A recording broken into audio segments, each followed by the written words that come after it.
Welcome to another edition of What Keeps You Up at Night, the life of an entrepreneur. Joining us today is Taygen McAllister from Mud and Otis. Welcome. Thank you. Thank you for having me.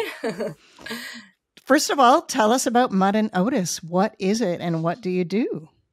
So at Mud and Otis, we make natural skincare products. When I began Mud and Otis, it was basically because I wanted to make natural products for my son. So I began making like bum butters and baby butters for the body and all that. I started making skincare products at a very young age. Definitely weren't sellable. And yeah, that's kind of what began the journey was my son. What in particular did you make the products for? Like what issues did he have? He actually had no issues. I was pregnant with him. And I just knew that I wanted to use natural products on him and products that weren't full of water and preservatives. So then I began making products for him. Before I made products for him, I was making products for my family and friends, and everyone was like, oh, I need more of that body butter. I need more of this. I need more of this. And eventually I just decided, you know what, I'm just going to start a business out of it because everyone's wanting it. And, so. When did you start doing that? I mean, I think you were pretty young when you started mixing things and putting things together, right? And all that. Yeah, probably at like 2, I was making mud masks and all that, not even knowing what I was doing. I started making selling products. When was it? Otis was not born yet, so it would have been almost 4 years ago is when I started actual Mud and Otis. And yeah. So that's where the name came from, Mud Pies, and your son's name is Otis. And ironically, he is like a spitting image of me, like from everything he likes to do. He loves the mud, and he looks exactly like me. So ironically, it just worked out. It was a little bit of me and a little bit of him, but we're pretty much the same. So, and Otis likes to help make soap and bath bombs. Yeah, he likes to do it all. Was being an entrepreneur something you always wanted to do, or what led you to go into business for yourself? No, I don't believe that. No, that wasn't in my mind frame when I started it. It kind of all just fell together. Like it was just meant to be. It was never, I never thought, oh, I wanted to own a business. I actually didn't really know what I wanted to do. I went to school, I went to Rinaldi's and studied the skin. And with that, I also learned how to give like manicures, pedicures, waxing and all that. And I actually did that for a bit. And I quickly realized that I really only liked the skin. I liked giving facials and, doing body treatments and all that. But I did not like giving manicures and pedicures. And yeah, so I continued on, I guess, with not even realizing by making skincare products. When you initially went into business for yourself, were there people that doubted that you could do it? Yeah, I would definitely say myself, I didn't believe Mud and Otis would come as far as it has today. There was a few people that definitely believed in me more than I believed in myself. One being my dad, always was pushing me never to give up. And he actually passed last year, almost a year ago today. So I'm so sorry. Yeah, he was the main one that him and Mitchell and my mom are very supportive. But yeah, I think there was definitely a time where people didn't think that it would go as far as it did. And even to this day, I'm still kind of mind blown of how far we've come. Well, crazy. With that in mind, what are you most proud of? What am I most proud of? I guess basically just being able to create products for everyone, safe products for everyone and their children. and working with Mother Nature. I love that. I love using all of her, she has so much to offer us, and to put it on our skin. It's so great. That's probably what I'm most proud of. And secondly, I'm proud of being able to support my family with the business. As we continue to grow, it's great. I really didn't think it would come this far as it has. It's I'm at the point now where I'm a little bit scared. So yeah. So you're at a growth point then. You're ready to move to the next level. Yeah. So I've had a few girls working for me lately. So that's been super helpful. We are in almost 30 stores. Well, I guess we're in over 30 stores across Canada. That's amazing. Now, so it's kind of getting too much for just me and Mitchell, my husband, my boyfriend. But yeah, so yeah, we're definitely growing, which is kind of scary because, you get to a point where it's like, whoa, I don't know. I didn't sign up for this, I guess. I don't know. I don't know. Yeah. Well, what about your first hire? I mean, when you're doing it for yourself and your family, and then you start selling it to other people, when you hire somebody, then you're kind of responsible for that person as well. So what did that feel like? So it was actually really nice because the girls that I hired, but most of them, there was 3 of them. There was actually 4 of them that kind of work for me on and off. They all have children. So for me, one of the main reasons why I started Mud and Otis was because I wanted to support my family too, right? So that's a big thing for me. I really like to help other moms. But nobody is actually making the product yet. It's mostly just stamping, labeling, because all those things take so much time.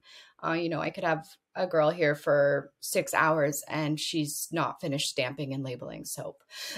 So those little things, they take a lot of time. So having them come help me do that it's so great. It saves me a few hours of, it gives me some sleep, I guess. But yeah, it's really nice. You mentioned Mother Nature, and if I'm not mistaken, you grew up on a farm. And so your family had a relationship to the land. So how has that evolved for you? Growing up at that farmhouse was probably definitely the best memories of my life. That was when I began to work with like nature, all the mud, the clay. I sneak into the cupboard, get my mom's olive oil, and make stuff. And that farm is still there. My mom is still living there. It's a touchy subject, that house. Yeah, I definitely, a lot of my memories from there have made the business for sure. I actually started Mud and Otis there.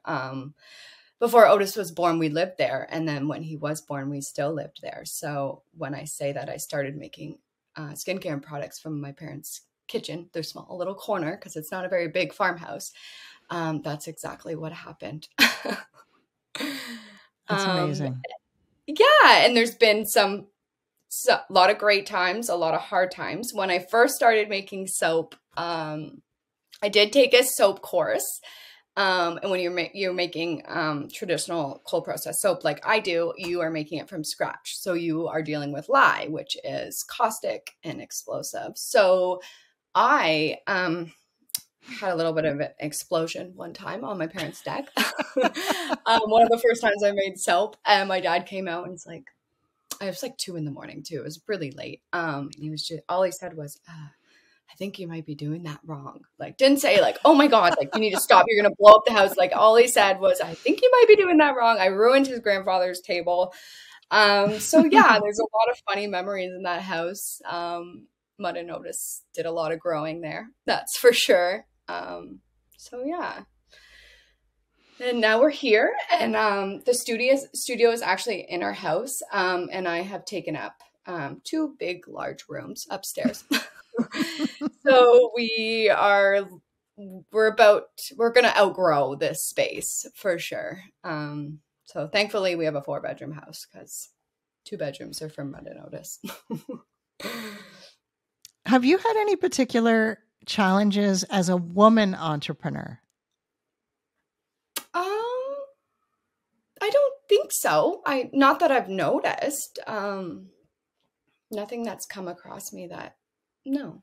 I don't think What so. about living in a rural community?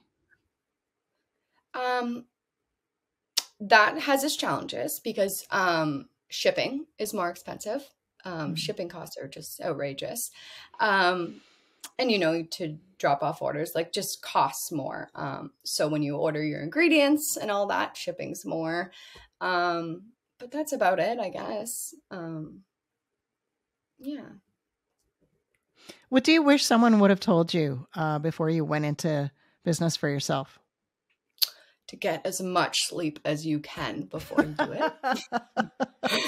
I don't know, like, there's nights where, like, I might sleep for 2 hours and it's just, your mind doesn't stop working, like, going, I guess, when you're an entrepreneur, like, when you own your business, there's always something to do and always something to think about. And then, yeah, that would be it. So that leads into my next question, which is, what keeps you up at night? Like, what are the particular things that you worry about? Like, what are the things that I worry about? Just that I can't get enough product out. And the thing is, for me, is I want the product to be as fresh as possible, because it's all natural, right? So I don't want to make my batches like in huge batches, because I don't want them sitting in my studio and not being used. So I like to keep them on like a smaller scale. I'm learning I need to grow it because it just makes more sense.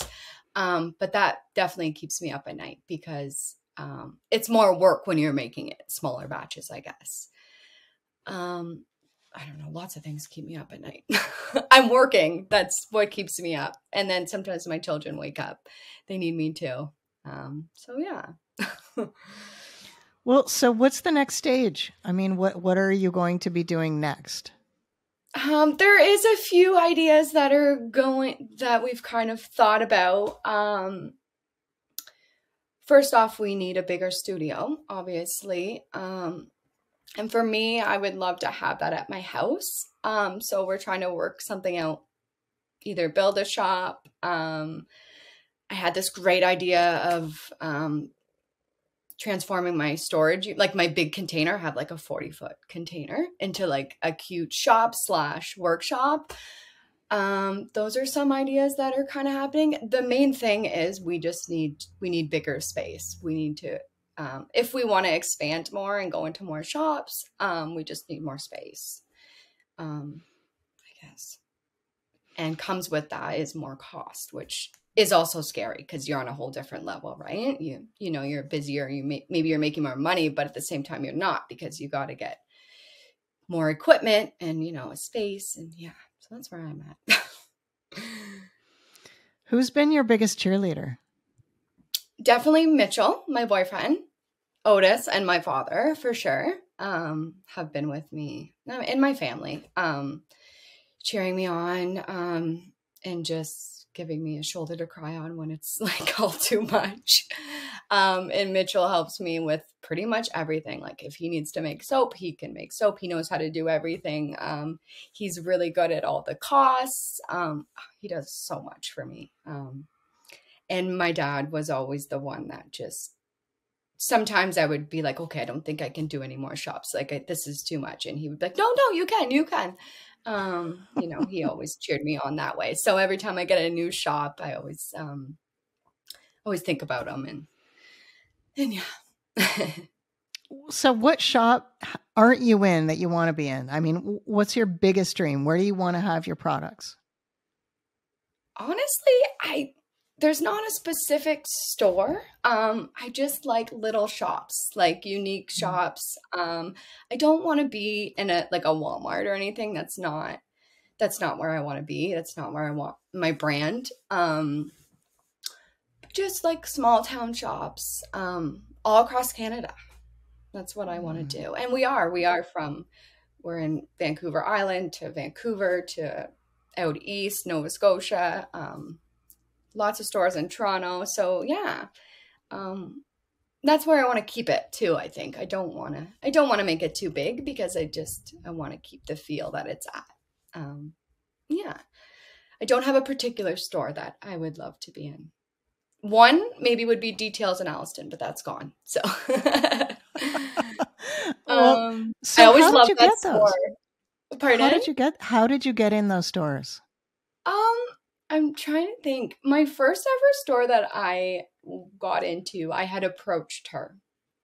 And it was all very new to me. And then after that, it just kind of came to me. And now it just comes to me. I don't go into stores like offering my product. And I think it's a lot of like what people see and, if they get gifted a product or a lot of social media too, right?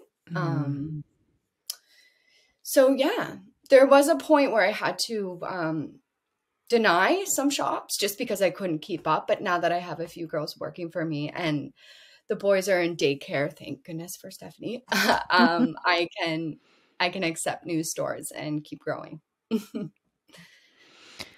What are your hopes for the future when it comes to your own community as well as your business? My hopes is to keep the business kind of like a small feel, help other mothers, have them work, for Mud and Otis, and just keep making products. Yeah. That's my hope. And I hope that people can see all the beauty that Mother Nature has for us, because it's so beautiful. And there's just so many benefits of all the ingredients that, you wouldn't even expect. So, yeah. Thank you so much, Taygen.